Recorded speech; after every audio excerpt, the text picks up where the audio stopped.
When the South seceded in 1861, the U.S. Postal Service stopped operations in the seceded states. That made one of the Confederacy's first orders of business to establish a functioning postal system. John H. Reagan was appointed as Postmaster General, and the Confederate Post Office began issuing its own stamps in October 1861. However, printing stamps was easier said than done.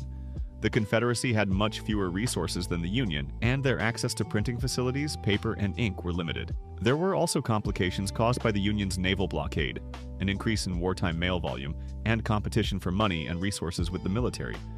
The first 5 stamp designs picture Confederate President Jefferson Davis.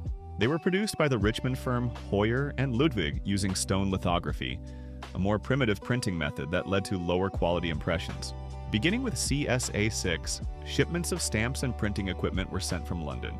The newly acquired printing press was set up in Richmond, and the first stamps were printed by Archer and Daly using the plates, high-quality paper, and ink sent from England. CSA 8 was engraved by John Archer, originally of the American Banknote Company.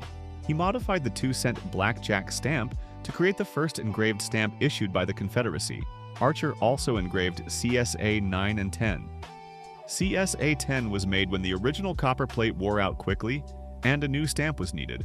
It was the first to use a numeral instead of spelling out the denomination. This made it quicker and easier for postal clerks to identify stamp denominations when handling large volumes of mail. CSA 11 came next and shows a similar portrait to that of CSA 10, just without frame lines.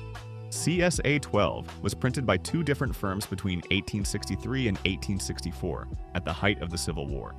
CSA 13 was printed primarily for use as currency. Although it technically covered the 20-cent overweight double letter rate on mail, postal use was rare.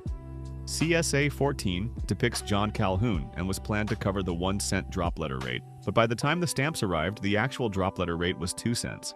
The stamps were never used, and the entire supply of 400,000 wasn't discovered until the war was already over. In the end, the entire major catalog of Confederate States stamps comes to just 14 major Scott numbers. Right now, we're offering all 14 at once along with this complimentary album with pages that make it easy to mount and display your stamps. By the way, did you know Mystic actually owns one of the printing presses that produced Confederate stamps? Let us know if you'd like a video on that next.